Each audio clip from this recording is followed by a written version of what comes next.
नमस्कार,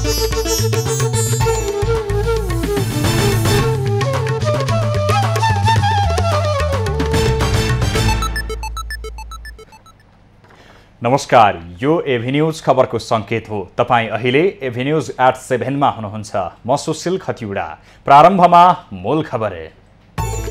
वर्तमान सरकार रहेसम्म मुलुक बर्बादीतिर धकेलिने एमाले अध्यक्ष ओलीको आरोप। सत्ता गठबन्धन कुहिएरै झर्ने दाबी। गठबन्धन त कुहेकै छ यो, तर झर्न अलिकति समय लाग्छ।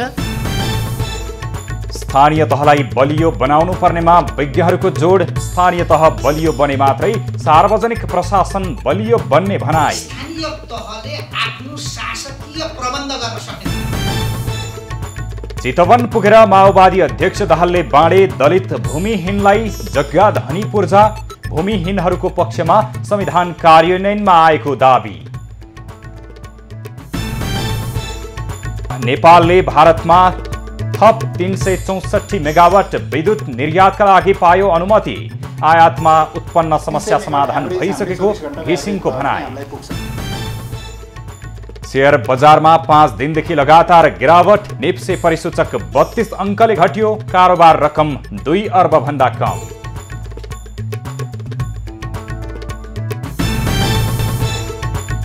र राखेपका सदस्य सचिव घिसिङ काममा फर्किए। चालु आर्थिक वर्षभित्रै राष्ट्रिय खेलकुद प्रतियोगिता गर्न प्रयास गर्ने भनाए।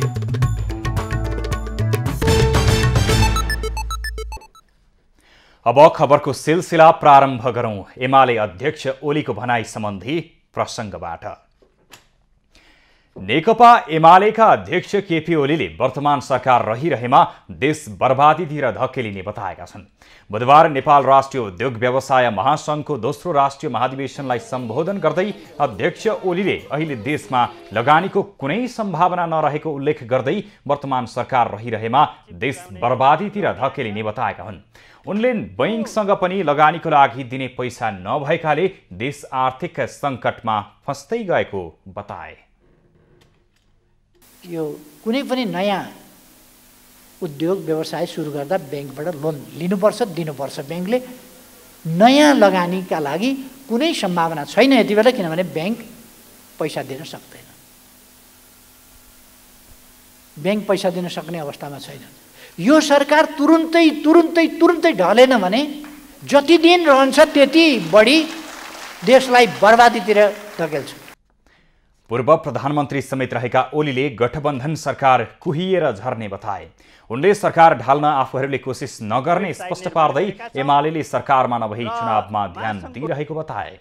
अध्यक्ष ओलीले स्थानीय तह निर्वाचनसम्म गतिका साथ पार्टीको काममा खट्न नेता कार्यकर्ताहरूलाई निर्देशन समेत दिए।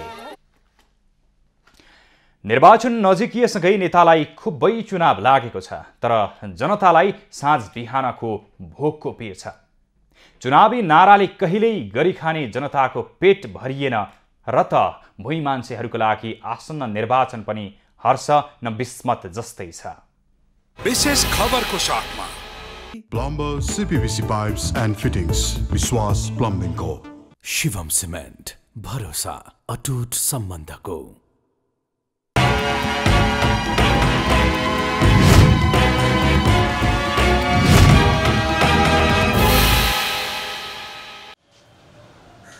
यी हुन् जितबहादुर तामाङ।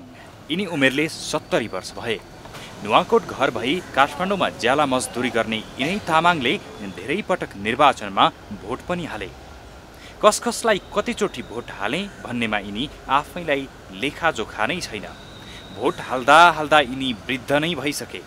यिनले अहिलेसम्म हालेको भोटले के परिवर्तन भयो त्यो पनि यिनलाई थाहा नै छैन। यसपटक पनि स्थानीय निर्वाचनमा भोटका लागि सपना बाँड्नेहरू उसै गरी गाउँ छिरेका छन्। यसरी नेतालाई भोटको चिन्ता भए पनि यी तामाङलाई भने बिहान बेलुकी के खाने भन्ने चिन्ता उत्तिकै छ। पहिला कति हाले पञ्चायत व्यवस्था पाल्टी हालेको मान्छे आफ्नो नागरिकता हालेको छ। भोट हालेर के पाउनु भयो त? खोइ के पाउनु, हजुर यही हालिदिएको भरले हो। दुःख गरेर आएको छ ऊ नि लौ भन्छ। यस्तै अर्का पात्र हुन् नक्कल बहादुर धामी। यिनी शारीरिक रूपमा अशक्त छन्। नक्कल बहादुर सडक छेउमा फलफुल बेचेरै गुजारा चलाउँछन्। आउँदो चुनावमा यिनले पनि भोट त हाल्छन्, तर केका लागि हाल्ने भन्ने अत्तो पत्तो छैन। तैपनि नेताहरूका आश्वासनले यिनलाई पनि उत्तिकै भुलभुल आउँछ। तर आफ्नो गुजारा नचल्ने यिनै थामी बताउँछन्। शिक्षा स्वास्थ्य निःशुल्क भनेको छ, मौखिक निःशुल्क मात्रै हो हेर्नुहोस्। यस कारणले गर्दाखेरि अब हेर्नुहोस् राजधानीको गतिविधि हेर्नुहोस्, रोडको गतिविधि हेर्नुहोस्। मुलुक समृद्ध होस्, नागरिक खुसी रहन् भन्ने इच्छा रमेश प्रसादको पनि थियो र छ पनि।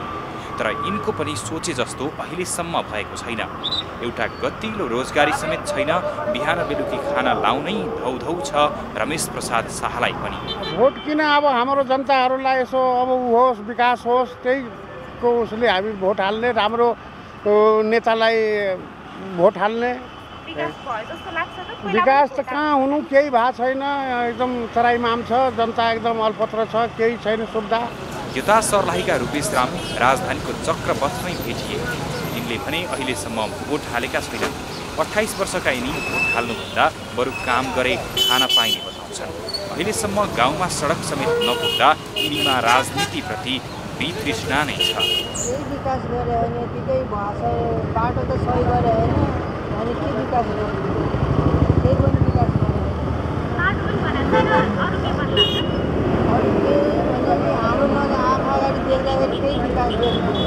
भुइँ मान्छेलाई भोक मेट्नै हम्बे हम्बे छ। यिनीहरूका अभाव अनि दुःख जिउका तिउँ छन्। नेताहरूलाई भने मजैले चुनाव लागेको छ, तैपनि हरेक चुनावमा झैँ यसपटकको चुनावमा पनि आश्वासन बाँडेर भोट माग्नै तल्लिन्छन् नेता। तर जनताको दैनिकी भने जहाँको त्यही छ।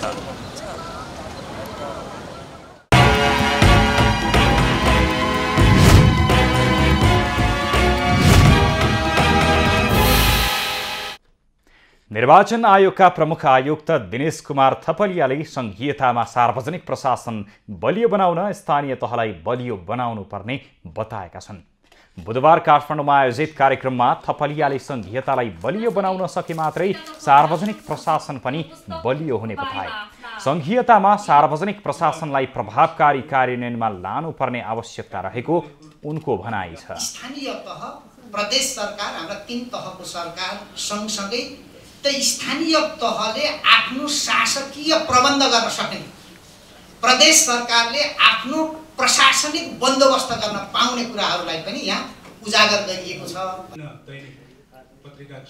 महालेखा परीक्षक टङ्कमणि शर्माले संघीयतामा जाँदा अधिकांश स्थानमा अधिकार राजनीतिक नेताहरूले लिने गरेको आरोप लगाए। उनले नेपालमा 70% काम नगर्ने कर्मचारी रहेको अध्ययनले निष्कर्ष निकालेको भन्दै यसमा सरकारले गम्भीर हुनुपर्ने पनि बताए। प्रशासन भन्ने बित्तिकै ब्युरोक्रेसीले काम गर्छ, निजामती सेवा हुन्छ, त्यसपछि सरकारी संयन्त्रहरू परिचालन हुन्छ, त्यस्तो मात्रै होइन रहेछ। अहिले हेर्दै जानु हो भने 3 tiers अफ गभर्नमेन्टमा हुँदाखेरि धेरैजसो अधिकार र डे टु डे एक्जिक्युटिभ फङ्सनहरू पोलिटिकल लिडरहरूले गरिरहेको छ। वडामा जानुहोस्, सबैका पालिकामा जानुहोस्, अलमोस्ट चाहिँ त्यसरी भइरहेछ। त्यसैले यो सन्दर्भमा पनि अलिकति हामीहरूले रिभ्यू गर्नुपर्ने देखिया छ। पूर्व मुख्य सचिव डाक्टर विमल कोइरालाले कुनै पनि राजनीतिक दल संघीयताप्रति समर्पित नरहेको आरोप लगाए। प्रशासकीय संरचनामा जुन किसिमको इभोल्युसन हुनु पर्थ्यो अथवा त्यो आवश्यक थियो, राजनीतिक क्रान्ति नै भए पनि, आन्दोलनै भए पनि त्यसलाई फिट इन्टु गर्ने जुन प्रक्रिया थियो त्यो चाहिँ ज्यादै खुकुलो र कमजोर भयो। कोइरालाले सबै क्षेत्रमा सुसंस्कृत समाज निर्माणका लागि शासन व्यवस्थामा सुधार गर्न आवश्यक रहेको पनि औल्याए। सत्तारूढ 5 दलले स्थानीय निर्वाचनमा गठबन्धनबाट उम्मेद्वार बन्नेहरूको साझा मापदण्ड बनाउने भएको छ। गठबन्धन अन्तर्गतको स्थानीय निर्वाचन तयारी तथा अनुगमन समितिको बैठकले पार्टीहरूका साझा उम्मेद्वार चयनका लागि न्यूनतम मापदण्ड बनाउने निर्णय गरेको हो। बैठकले स्थानीय तहहरूमा गठबन्धनको अवस्था, चुनावी तालमेलको आधार र अन्य विविध विषयमा साझा प्रतिवेदन तत्काल बुझाउन प्रदेश समन्वयन समितिलाई निर्देशन समेत दिएको छ। प्रदेश स्तरको गठबन्धन समन्वयन समितिलाई प्रतिवेदन बुझाउन चैत्र 26 गतेसम्मको समय तोकिएको छ।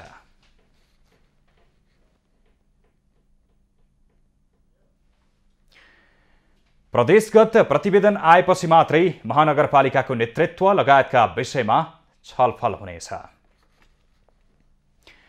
नेकपा माओवादी केन्द्रका अध्यक्ष पुष्पकमल दाहालले भूमिहीनहरूले जग्गा धनी पूर्जा पाएसँगै भूमिहीनहरूको पक्षमा संविधानको कार्यान्वयन भएको बताएका छन्। चितवनको आपटारीमा भूमिहीन दलितहरूलाई जग्गा धनी पूर्जा प्रमाणपत्र वितरण गर्दै अध्यक्ष दाहालले पार्टीले भूमिहीन समुदायलाई भूमिपति बनाउने सङ्घर्षको भूमिको उत्पादकत्व वृद्धि गर्ने सुरुवात चितवनको भरतपुरबाट गरेको बताए। काम नगरेसम्म नेपालमा समृद्धि आउन सक्दैन। त्यहाँ कहाँबाट सुरु गर्ने भन्दा जमिनबाट सुरु गर्ने। सबभन्दा पहिला जमिनको मालिक किसानहरूलाई, सुकुम्बासीहरूलाई, भूमिहीनहरूलाई बनाउने कामबाट सुरु गर्न जरुरी छ भनेर जे सपना देखिएको थियो त्यो सपना अहिले अगाडि बढ्दैछ। कार्यक्रममा भूमि व्यवस्था, गरिबी निवारण तथा सहकारी मन्त्री शशि श्रेष्ठले भूमि प्राप्तिको अभियानलाई निरन्तर अगाडि बढाइने बताइन्। कार्यक्रममा भरतपुर महानगरपालिकाकी प्रमुख रेणु दाहालले महानगरपालिकाभित्र रहेका भूमिहीन दलित, सुकुम्बासी र अव्यवस्थित बसोबासी गरी 10,777 जनालाई पूर्जा दिएरै छोड्ने प्रतिबद्धता व्यक्त गरिन्। कार्यक्रममा दलित बस्तीका 46 घर परिवारलाई लाल पूर्जा वितरण गरिएको थियो। नेपालले भारतीय विद्युत ऊर्जा बजारमा प्रतिस्पर्धी दरमा थप 364 मेगावाट विद्युत बिक्रीको अनुमति पाएको छ। भारतको केन्द्रीय विद्युत प्राधिकरणले नेपाल विद्युत प्राधिकरणलाई भारतीय विद्युत बजारमा थप 364 मेगावाट विद्युत बिक्री गर्न स्वीकृति दिएको ऊर्जा, जलस्रोत तथा सिँचाइ मन्त्रालयले जनाएको छ।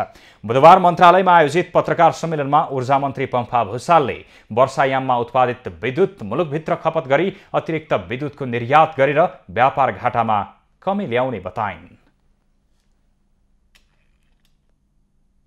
आन्तरिक खपत पूरा गरेपछि रहेको अतिरिक्त विद्युत चाहिँ अब भारतीय बजारमा जाने र BBIN अन्तर्गत चाहिँ अब हामी अरू बजारको पनि ढोका खुलेको रूपमा हामीले लिएका छौँ। प्राधिकरणका कार्यकारी निर्देशक कुलमान घिसिङले भारतबाट विद्युत आयातमा उत्पन्न समस्या समाधान भइसकेको भारतीय मार्केटबाट एकदमै धेरै चाहिँ अहिले विद्युत इम्पोर्ट गरिरहेको अवस्था पनि थिएन। हामीले अहिले यो ड्राई सिजनमा 25% मात्रै विद्युत हामीले भारतीय मार्केटबाट बिजुली किनिरहेछौँ। करिब 1700 मेगावाटको लोडमा हामीले 300 मेगावाट डेली एभरेजको आधारमा हामीले किनिरहेछौँ। 300 मेगावाट एभरेज हामीले 24 घण्टाको एभरेज भयो भने हामीलाई पुग्छ। उनले नेपालमा उत्पादन भएको विद्युतको आन्तरिक खपतपछि बढी भएको विद्युत नै बिक्री वितरण गरिने पनि स्पष्ट पारे। मृगौला प्रत्यारोपण गरेका व्यक्तिहरूलाई सरकारले दिने भनिएको उपचार खर्च व्यक्तिले आफ्नो पालिकाबाटै पाउने भएका छन्। स्वास्थ्य तथा जनसङ्ख्या मन्त्रालयका सहायक प्रवक्ता समीर कुमार अधिकारीले सरकारले स्वीकृत गरेको कार्यविधि अनुसार सो रोगका व्यक्तिहरूको लागत सम्बन्धित वडामा हुने र सम्बन्धित पालिका मार्फत नै व्यक्तिगत खातामा रकम जम्मा हुने व्यवस्था रहेको जानकारी दिए। स्थानीय वडाहरूलाई परिचालन गर्ने र स्थानीय वडाहरूबाट यस्ता व्यक्तिहरूको लगतहरू सङ्कलन हुने अवस्था सिर्जना हुन्छ र त्यसरी लगत सिर्जित भइसकेपछि उहाँहरूको व्यक्तिगत खाता, उहाँहरूको सबै विवरणहरू तयार भइसकेपछि स्थानीय तहहरूले प्रत्येक 3 महिनामा उहाँहरूको खातामा 5000 का दरले 3 महिनाको रकम उपलब्ध गराउनुहुन्छ। सरकारले गत चैत 13 गते मृगौला प्रत्यारोपण गरेका, डायलासिस गराइराख्नु परेका, क्यान्सर समस्या भएका र मेरुदण्डको पक्षघात भएका व्यक्तिहरूलाई मासिक 5000 रुपैयाँको दरले उपचार खर्च दिने निर्णय गरेको थियो। सुपारी आयातको इजाजत रोक्न संसदीय समितिले सरकारलाई निर्देशन दिएको छ। बुधबार बसेको प्रतिनिधि सभाको उद्योग तथा वाणिज्य र श्रम तथा उपभोक्ता हित समितिको बैठकले सुपारी आयात इजाजत पत्र नदिन उद्योग, वाणिज्य तथा आपूर्ति मन्त्रालयलाई निर्देशन दिएको हो। देशको अर्थतन्त्र कमजोर भएको र विदेशी मुद्राको सञ्चिति न्यून रहेको बेला सुपारी आयात जरुरी नभएको निष्कर्ष समितिको छ।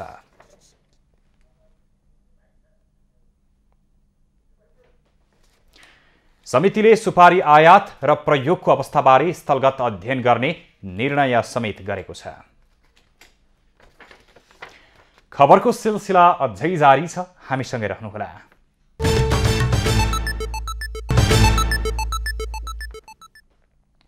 अब बाँकी खबरे। नेपाल उद्योग वाणिज्य महासङ्घका वरिष्ठ उपाध्यक्ष चन्द्रप्रकाश ढकालले मुलुकको अर्थतन्त्र चुनौतीपूर्ण भए पनि श्रीलङ्काको जस्तो अवस्थामा भने नपुग्ने बताएका छन्। बुधबार नेपाल राष्ट्रिय उद्योग व्यवसाय महासङ्घको दोस्रो राष्ट्रिय महाधिवेशनमा उपाध्यक्ष ढकालले अर्थतन्त्र चुनौतीपूर्ण अवस्थामा गए पनि श्रीलङ्काको अवस्थामा भने नपुग्ने दावी गरेका हुन्। उनले स्वदेशमा उत्पादित वस्तुहरूको उपभोग नगरेसम्म रोजगारी सिर्जना र आर्थिक समृद्धि हुन नसक्ने समेत बताए। सम्पूर्ण निजी क्षेत्रलाई म के आग्रह गर्न चाहन्छु भने यो जुन एउटा चाहिँ सुधार गर्ने तर्फको व्यावसायिक एक्टिभिटीहरू चाहिँ बढाउनको लागि म चाहिँ आग्रह गर्न चाहिँ चाहन्छु। उपाध्यक्ष ढकालले अहिले अर्थतन्त्रको मुख्य समस्या तरलता अभाव भएको बताए। उनले बैंकहरूले तरलता सहज बनाउनका लागि निक्षेपको ब्याज दर बढाए पनि निक्षेप बढ्न नसकेको दावी समेत गरे। कार्यक्रममा पूर्व उद्योग तथा वाणिज्य आपूर्ति राज्य मन्त्री मोतीलाल दुगडले मुलुकको अर्थतन्त्र चुनौतीपूर्ण हुँदा पनि सरकार गम्भीर नभएको बताए। उनले वर्तमान सरकारले निजी क्षेत्रलाई हेपेर अपराधीको जस्तो व्यवहार गरेको आरोप समेत लगाए। जुन हाम्रो मनोबल हाम्रा उद्योगी व्यवसायी मित्रहरूको खस्किसकेको छ त्यो मनोबललाई कसरी हामीले बढाउने। यतातिर चाहिँ देशमा लिक्विडिटीको अभाव छ, देशमा पेट्रोलियम प्रोडक्टको अभाव छ, देशमा 12-12 घण्टाको लोड सेडिङ फेरि सुरु भइसकेको छ, देशमा ब्याङ्कहरूले ब्याज बढाइराखेका छन्। जुन उद्योग धन्दाहरू ब्याङ्कको लोनबाट चलाउनु परेको थियो तिनीहरू कसरी सर्भाइभ गर्छ त्यो एउटा सोच्ने अवस्था छ अहिले। पूर्व राज्य मन्त्री दुगडले उद्योगी व्यवसायीले सानो गल्ती गर्दा समेत मन्त्रीहरूले उद्योग बन्द गरेर हिरो बन्ने काम गरेको बताए। नेपालका एकमात्र डलर अर्बपति विनोद चौधरीको सम्पत्ति बढेको छ। गैराती फोर्ब्सले सार्वजनिक गरेको विश्वका अर्बपतिको सूचीमा चौधरी 1929औं नम्बरमा परेका छन्। फोर्ब्सले सार्वजनिक गरेको सूचीमा चौधरीको कुल सम्पत्ति 1.5 अर्ब डलर उल्लेख छ। उनको निजी corporate global Nabil bank city फुड्समा लगानी रहेको छ। 66 वर्षीय चौधरीको वाइवाई चाउचाउ मुख्य ब्रान्ड रहेको फोर्ब्सले उल्लेख गरेको छ। सन् 2021मा स्थिर रहेको उनको सम्पत्ति पुनः अहिले बढेर 1.5 बिलियन डलर पुगेको हो। सूचीको पहिलो नम्बरमा 219 अर्ब डलर सहित विद्युतीय कार निर्माता कम्पनी टेस्लाका मालिक एलन मस्क यथावत रहेका छन्। शेयर बजारमा आज पनि नेप्सेमा दोहोरो अङ्कको गिरावट आएको छ। 5 दिन यता लगातार घटिरहेको नेप्से सूचक 23.32 अङ्कले घटेर 2428.75 अङ्कमा झरेको छ। कारोबारमा आएका 13 उपसमूहमा 3 उपसमूहको सूचक सकारात्मक देखिएको छ भने बाँकी 10 उपसमूहको सूचक ओह्रालो लागेको छ। व्यापार समूहको उपसूचक सबैभन्दा बढी 2.76%ले घटेको छ भने फाइनान्स र निर्जीवन बीमा समूहको उपसूचक 1.62%ले घटेको छ। त्यस्तै विकास बैंक समूहको उपसूचक 1.25%ले, हाइड्रो पावर समूहको उपसूचक 1.18%ले, बैंकिङ समूह 1.06%ले र माइक्रो फाइनान्स समूहको उपसूचक 1.12%ले ओह्रालो लागेको छ। आज शेयर कारोबार रकममा पनि गिरावट आएको छ। अघिल्लो दिन 2.5 अर्ब रुपैयाँ भन्दा धेरैको शेयर खरिद बिक्री भएकोमा आज भने 2 अर्ब भन्दा कमको मात्रै शेयर खरिद बिक्री भएको छ। आज 43,79,042 किता शेयर 1 अर्ब 49 करोड 59,64,384 रुपैयाँमा खरिद बिक्री भयो। सबैभन्दा बढी हिमालयन डिस्टिलरीको 9 करोड 41 लाख रुपैयाँ बराबरको शेयर खरिद बिक्री भएको छ।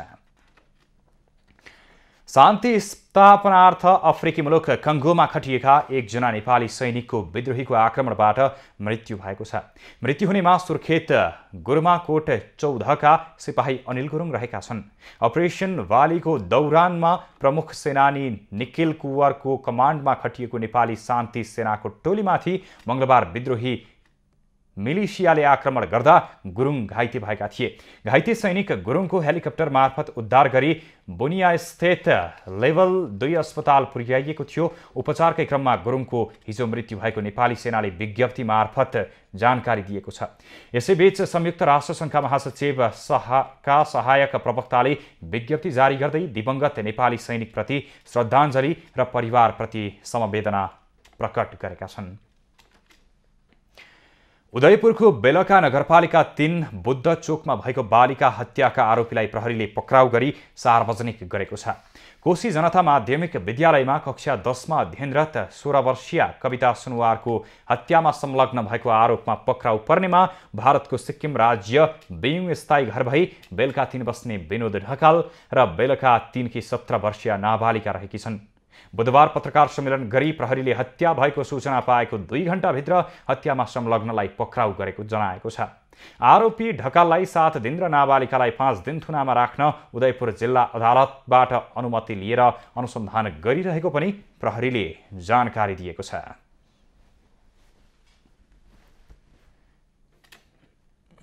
आरोपित बालिका र प्रतिवादी विनोद ढकाललाई नियन्त्रणमा लिई सम्मानित उदयपुर जिल्ला अदालतले मिति 2078 साल 12 महिना 22 गतेबाट लागू हुने गरी आरोपित बालिकाको हकमा दिन 5 र प्रतिवादी विनोद ढकालको हकमा दिन 7 म्याद थप अनुसन्धान कार्य भइरहेको छ। सुनवारलाई ढकाल र नाबालिकाले योजनाबद्ध ढङ्गले मंगलबार बिहान विद्यालय जाने क्रममा बियरको बोतल र ढुङ्गाले किचेर हत्या गरेको अनुसन्धानका क्रममा खुल्न आएको छ। विद्यालयमा भएको सामान्य झगडाको रिसिवीका कारण आरोपी नाबालिकाले नाताले दाजु पर्ने ढकालको सहयोग लिएर हत्या गरेको प्रहरीले जनाएको छ। यसैबीच उदयपुरका राजनीतिक दल एवं विभिन्न सङ्घ संस्था तथा अधिकार कर्मीहरूले सुनवार हत्याको सत्य तथ्य छानबिन गरी दोषीलाई हदैसम्मको कारबाही गर्न माग गरेका छन्। नेपाल टेलिकममा टेलिकम भित्रकै कर्मचारीलाई प्रबन्ध निर्देशक बनाउन माग गर्दै कर्मचारीहरू आन्दोलित भएका छन्। सरकारले रिक्त रहेको प्रबन्ध निर्देशक पदमा नियुक्ति गर्ने तयारी गरिरहेको बेला बुधबार टेलिकमको केन्द्रीय कार्यालयमा नेपाल टेलिकम वर्कर्स युनियनले प्रबन्ध निर्देशकमा टेलिकम भित्रकै वरिष्ठ व्यक्तिलाई नियुक्त गर्न माग गर्दै खबरदारी सभा गरेको हो। टेलिकममा संस्था बुझेको, संस्थामा भिजेको र लगानी गरेको मान्छे प्रबन्ध निर्देशक हुनुपर्ने युनियनको माग छ। नेपाल टेलिकममा यो बाह्य हस्तक्षेपबाट होइन, संस्था बुझेको मान्छे र संस्था बुझेको मान्छेले मात्र यो संस्थालाई ड्राइभ गर्न सक्छ। संस्थाको उन्नतिको लागि, संस्थाको प्रगतिको लागि र संस्थालाई एउटा दिगो जीवन्तता दिनको लागि पनि यहाँको सिनियर सरहरू, म्याडमहरू न यहाँको एमडी हुनुपर्छ भनेर हामी भन्दै आइरहेका छौँ। नेपाल टेलिकममा प्रबन्ध निर्देशक नियुक्तिका लागि नियुक्ति प्रक्रियाका विभिन्न मापदण्डलाई परिवर्तन गरिएको भन्दै युनियनले आपत्ति समेत जनाएको छ। जिल्ला सुरक्षा समिति भोजपुरले 18 वटा मतदान स्थललाई अति संवेदनशीलको सूचीमा राखेको छ। यहाँका 87 मतदान स्थलमध्ये 18 वटा मतदान केन्द्रलाई अति संवेदनशील, 23 वटालाई संवेदनशील र 46 वटालाई सामान्यको सूचीमा वर्गीकरण गरिएको जिल्ला निर्वाचन कार्यालयले जनाएको छ। 9 वटा चाहिँ पालिकाहरूमा अब निर्वाचन अधिकृतहरू पनि चाहिँ नियुक्ति भएको चाहिँ जानकारी आएको छ, पत्र आएको छ र निर्वाचन आयोगले चाहिँ अब निर्वाचन कार्यक्रम पनि वैशाख 11 गतेदेखि चाहिँ प्रकाशित गरेको अवस्था छ। अब अरू चाहिँ कामहरू चाहिँ गतिविधिहरू चाहिँ अगाडि बढिरहेका छन्। अब सुरक्षा निकाय, अब सञ्चार जगत अनि यहाँको चाहिँ सबै सरकारहरूको चाहिँ समन्वयमा चाहिँ कार्यक्रमहरू चाहिँ अगाडि बढिरहेका छन्। भौगोलिक विकटता, मतदाता र मतदान केन्द्रको दूरी र सुरक्षा पोस्टको पहुँच सहितका विभिन्न सूचकलाई आधार मानेर मतदान केन्द्रको वर्गीकरण जिल्ला निर्वाचन कार्यालयले गरिएको जनाएको छ। त्यस्तै जिल्लाभर 160 वटा मतदान केन्द्र तोकिएको छ। अति संवेदनशील र संवेदनशील सूचीमा परेका मतदान केन्द्रमा सोही अनुसारको सुरक्षा प्रबन्ध मिलाउन माथिल्लो निकायसँग सिफारिस गरिएको जिल्ला प्रहरी कार्यालय भोजपुरले जानकारी दिएको छ। दोलखामा पौराणिक हरिसिद्धि देवी नाच सम्पन्न भएको छ। ललितपुरमा पौराणिक रूपमा देखाइने गरेको हरिसिद्धि देवी नाच दोलखामा पनि देखाइएको छ। नाच अन्तर्गत विधिपूर्वक पूजा गरी देवगणहरूले राजकुलेश्वर स्थित तलेजो मन्दिर नजिकैको चक्र डबलीमा पौराणिक नाच प्रदर्शन गरिएको थियो।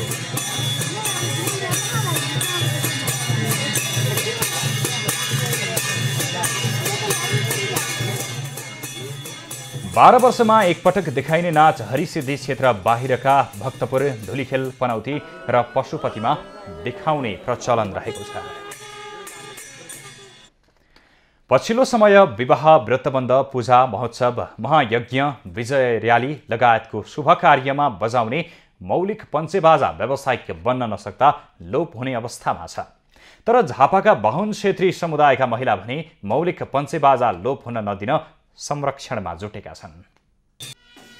पछिल्लो समय विवाह, व्रतबन्ध, पूजा, महोत्सव, महायज्ञ, विजय र्याली लगायतको शुभ कार्यमा बजाउने मौलिक पञ्चेबाजा लोप हुने अवस्थामा पुगेका बेला झापाका महिलाहरू बाजा संरक्षणमा जुटेका छन्। मौलिक रूपमा बज्ने पुराना बाजाको ताल नयाँ पुस्ताले भुल्दै गइरहेका बेला झापाका महिला समूह नै गठन गरेर संरक्षणमा जुटेका हुन्। यो परपूर्व कालदेखि नै हाम्रा जिजुबाहरूले बजाएर ल्याएको नौमती बाजा आज लोप हुन गइरहेको अवस्था हामीले देखेर हामीले अब पुरुषहरूले यसमा त्यति ध्यान नदिएको जस्तो हामीलाई लागेन। नलागेपछि हामीले अब यो ठुलो चम्को मात्रै गरेर हुँदैन, हामी पनि पुरुषभन्दा के कम छौँ त, हामीले ट्राई गरी हेरौँ। नौमती र पञ्चे बाजा बजाउन सिकिने अभियान थालेका उनीहरूले अहिले विवाह, व्रतबन्ध तथा शुभ कार्य हुँदा नौमती बाजाका वाद्यवादन कर्नाल, सहनाई, नरसिंगा, झ्याउली, मादल, दमहा, ट्याम्को, ढोल्की सबै आफैले बजाउँछन्। पुर्खाहरूले बजाउँदै आएको बाजा आफूले पनि सिक्ने र नयाँ पुस्तालाई पनि सिकाउने उद्देश्यले अभियान थालिएको उनीहरूको भनाइ छ। हामीले संस्कृति जोगाउनलाई यो गरेको हो र हामीले घर सल्लाह सबैसँग सल्लाह गरेर हामी गर्न सक्छौँ, हामी आफ्नो घरको व्यवस्थापन गर्छौँ भनेर हामी सबै एक लागेका हौँ। हाम्रो यो संस्कृति लोप हुँदै गएको संस्कृतिलाई हामीले अघि बढाउन धेरै अग्र रूपमा अघि सरेका छौँ। समाजको दृष्टिकोण अझै परिवर्तन हुन नसकिरहेका बेला बाहुन र क्षेत्री समुदायका महिलाले थालेको अभियानलाई बिर्ता मोडमा रहेको सहारा सकोसले पनि सहयोग गरिरहेको छ।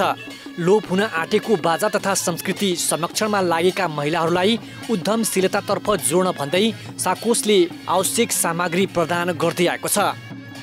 महिलाहरूको लागि अहिले हामीले क्याटरिङ व्यवसायको लागि पनि सपोर्ट गरिरहेका छौँ, अचार बनाउने उद्योगको लागि गरिरहेका छौँ भनेपछि हामीले 10,000 सदस्यहरूलाई चाहिँ उद्यमशीलतासँग जोड्ने कार्यक्रम र यो लोपोन्मुख हुँदै गएको बाजागाजाको संरक्षण पनि हामीले अगाडि बढाएका छौँ।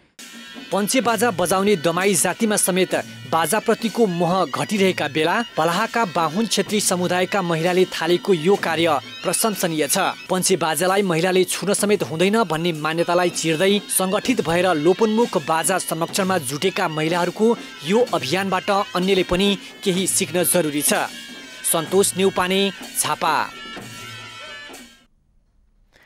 कैलालीमा किसानका लागि कृषि सामग्री वितरण गरिएको छ। गोदावरी नगरपालिका 8 मजगाउँमा संघीय सरकारको ब्लक विकास कार्यक्रम अन्तर्गत 50% अनुदानमा कृषि सामग्री प्रदान गरिएको हो। प्रधानमन्त्री कृषि आधुनिकीकरण परियोजना अन्तर्गतको उक्त प्याकेजमा 95 किसानका लागि 4 थान पावर टिलर, 20 थान मिनी टिलर, बाँसको प्लास्टिक घर 50 थान, बोरिङका लागि ठोकाई 15 मिटर, जीआई पाइप 15 मिटर, जडान सामग्री 1 सेट, प्लास्टिक स्पेयर 48 थान, इलेक्ट्रोनिक तराजु 2 थान, इन्सेक्ट नेट 30 केजी र 75 थान हजारी वितरण गरिएको हो। स्थानीय सरकारले सङ्घ सरकारबाट बजेट आए पनि सङ्घ सरकार, प्रदेश सरकार, स्थानीय सरकार मार्फत पकेट कार्यक्रम यो ठाउँमा चलिसकेको हो। गत वर्ष पनि उहाँहरूले सहयोग पाउनुभयो। अब त्यसैलाई अपग्रेड गर्ने हो, क्रमशः बढाउँदै जाने हो। त्यसैले त्यसको यो अलि माथिल्लो स्तरको कार्यक्रम अझ यसलाई बढी गर्नुपर्छ, बढी मान्छेलाई समेट्नुपर्छ भनेर यो ब्लक आएको छ। बेमौसमी तरकारी खेतीका लागि प्रख्यात मानिएको उक्त क्षेत्रमा सक्रिय रूपमा लागेका किसानलाई वडा कार्यालयको सिफारिस र पहिचानका आधारमा सामग्री वितरण गरिएको हो। यो हाम्रो तरकारी ब्लक भए नाताले तरकारीमा विशेष गरेर को काम गरिरहेछन् त, को किसान छन्, तिनीहरूको घर दैलो गर्दै हामीले उहाँहरूलाई बोलाएर यो समितिमा आबद्ध गरे। यसरी हामीले उहाँहरूलाई वितरण गरिरहेछौँ उहाँहरूकै माग अनुसारको। गत वर्ष लागू गरिएको कृषि पकेट क्षेत्र कार्यक्रममा सहभागिता जनाएका स्थानीय यस वर्ष आवश्यकताका आधारमा अरू किसानलाई पालो दिएकोमा खुसी भएका छन्। यसले गर्दा मेसिनले गर्दा मलाई धेरै सहज पुगेको छ, किनभने एकैछिनमा तपाईँको 10-12 दिन लाग्ने काम एकैछिनमा हुन्छ। हेर्नुहोस्, त्यही हुनाले मैले पहिल्यै पनि मौका पाएको हुनाले यही पालि अरूलाई पनि मौका दिनु पर्यो भनेर मैले अरूलाई चान्स दिए हो। सामग्री पाएसँगै कृषि पेसामा थप आकर्षण बढ्ने विश्वास लिएको छ। कैलाली ब्युरोको रिपोर्ट। जलविद्युत निर्माण पूर्व पवित्र काली गण्डकीमा बागलुङदेखि देवघाटसम्म र्याफ्टिङ सञ्चालन हुँदै आएको थियो। तर जलविद्युत निर्माणसँगै सुस्ताएको राफ्टिङ व्यवसाय सञ्चालनका लागि पछिल्लो समय सरकारी तथा निजी स्तरबाट पहल भएको छ। जीविकोपार्जनमा सहजता सहित पर्यटन प्रवर्धन गर्न पाल्पामा युवाहरूका लागि रिभर गाइड प्राविधिक तालिम सञ्चालन गरिएको छ। नेपाल पर्यटन बोर्ड र UNDP को सहकार्यमा सञ्चालित जीविकोपार्जन पुनरुत्थानका लागि दिगो पर्यटन परियोजना अन्तर्गत रामपुरमा रिभर गाइड प्राविधिक तालिम सुरु गरिएको हो।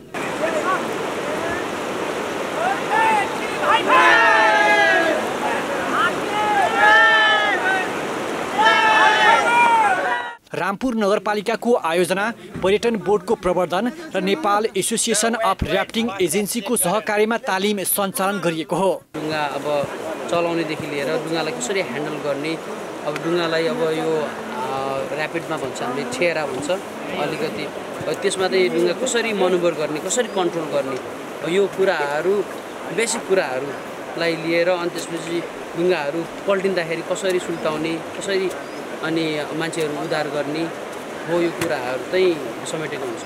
विश्वकै एकमात्र शालिग्राम पाइने काली नदीको प्रचार प्रसारका लागि पाल्पा, स्याङ्जा र तनहुँका स्थानीय तहहरूले यसअघि र्याफ्टिङ महोत्सवको आयोजना गरेका थिए। रामदीदेखि देवघाटसम्म दृश्य अवलोकन र स्थानीय संस्कृतिमा रमाउँदै सिनिक र्याफ्टिङमा रमाउन सकिन्छ। तपाईको एउटा चाहिँ सिनिक र्याफ्टिङको खण्ड भन्न सकिन्छ यसलाई। एउटा सिनरी हेर्दै, धार्मिक महत्त्वका ठाउँहरू हेर्दै, त्यहाँका चाहिँ गाउँठाउँहरू चाहिँ डुल्दै त्यो चाहिँ जान मिल्ने एउटा राफ्टिङको महत्त्वको रूपमा चाहिँ हामीले यसलाई हेर्न सकिन्छ। रामपुरसँगै नेपालका अन्य नदीहरूमा पनि जीविकोपार्जन पुनरुत्थानका लागि दिगो पर्यटन परियोजना मार्फत रिभर गाइड तालिमसँगै पूर्वाधार निर्माणको काम भइरहेको छ। साहसिक पर्यटन गन्तव्यको रूपमा नेपाल विश्वमा चिनिएकाले र्याफ्टिङको सम्भावनालाई उजागर गरी पर्यटनका अन्य क्षेत्रसँग जोड्ने काम गरिएको नेपाल पर्यटन बोर्डको भनाइ छ। प्रोडक्टहरूको कनेक्सन हेरेर त्यहाँको प्याकेज बनाएर प्याकेजलाई चाहिँ एक आपसमा चाहिँ हरेक ठाउँबाट बेच्न सकिन्छ। त्यो प्याकेजलाई सेल गरेर एउटा पर्यटकीय उपज बनाएर काम गर्न सकिन्छ। तालिमले पर्यटन प्रवर्धन, नदीको संरक्षणमा टेवा तथा रोजगारीको अवसर प्रदान गर्ने निश्चित छ। यस्तै समय समयमा आइपर्ने विपद व्यवस्थापन र उद्धारका कार्यमा पनि सहयोग पुग्ने देखिन्छ। इमान सिंह राणा, पाल्पा। खबरको सिलसिला अझै जारी छ, हामीसँगै रहनुहोला। अब पालो एभिन्यूज एट स्पोर्ट्सको।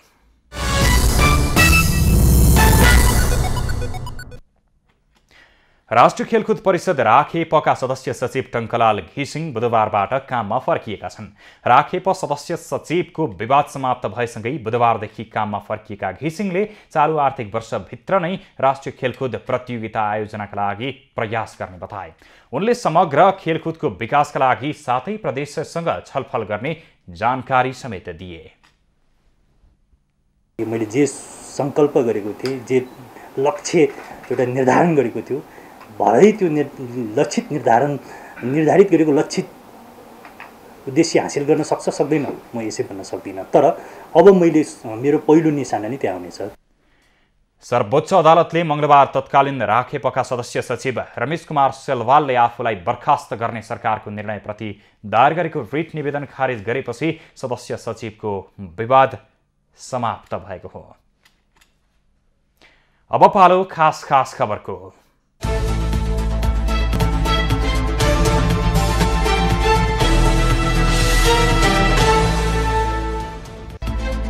नेपालमा थप 17 जनामा कोरोना संक्रमण पुष्टि भएको छ। देशभर गरिएको 3358 PCR परीक्षणका क्रममा 10 जना र 1449 एन्टिजेन परीक्षणका क्रममा 3 जनामा कोरोना संक्रमण पुष्टि भएको हो।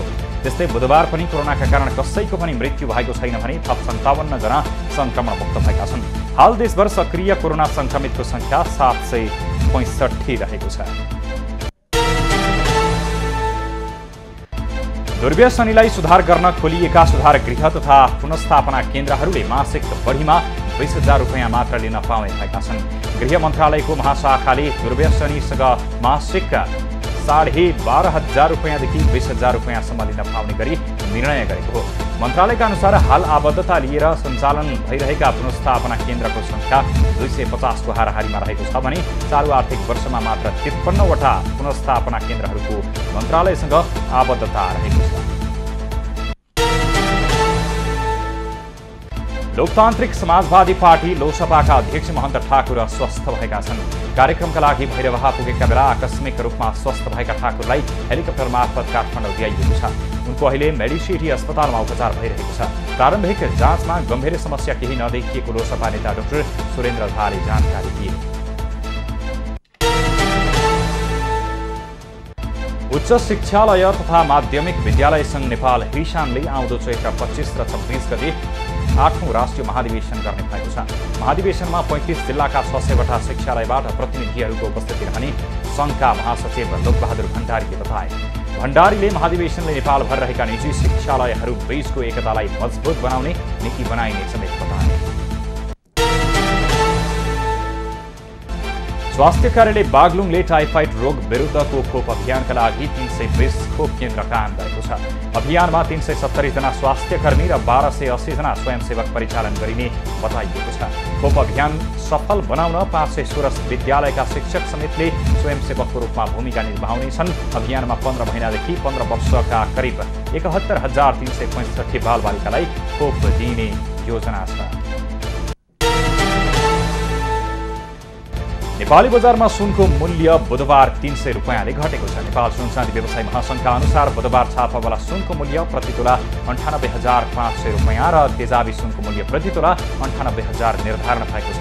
बुधबार चाँदीको मूल्य पनि तोलामा 5 रुपैयाँले घटेर प्रति तोला 1,335 रुपैयाँमा कारोबार भइरहेको छ।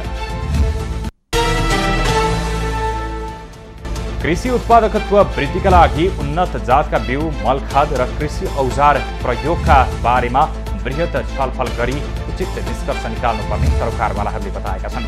कृषि तथा पशु विकास मन्त्रालयको प्राविधिक सहयोगमा साल्ट ट्रेडिङ कर्पोरेसन र इन्डियन पोटास लिमिटेडको संयुक्त आयोजनामा बुधबारदेखि सुरु भएको गोष्ठीमा मल, बिउ तथा औजारको अवस्था सुधार गर्न अवलम्बन गर्नुपर्ने उपायका बारेमा समेत छलफल भएको हो।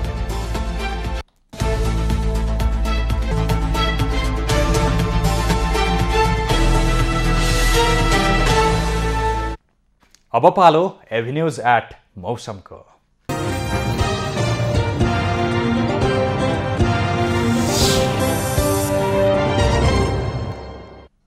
आज प्रदेश नम्बर 1 बागमती र गण्डकी प्रदेशका पहाडी भूभागमा आंशिकदेखि सामान्य बदली रही अन्य भूभागमा मौसम सामान्यतया सफा रह्यो।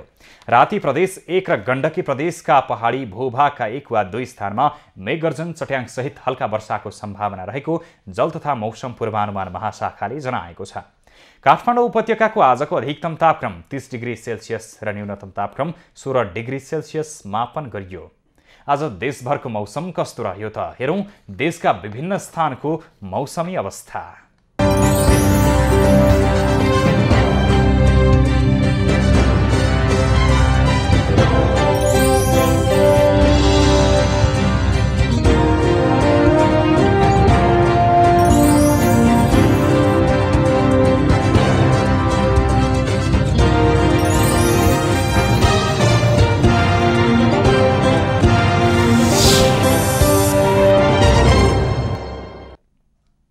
अहिलेलाई खबरको क्रम यति नै। एभिन्यूज खबरका सहित अन्य विस्तृत खबरका लागि www.avnews.tv लगइन गर्न सक्नुहुनेछ। युट्युब, फेसबुक र ट्विटरमा पनि हामीलाई फलो गर्न सकिनेछ।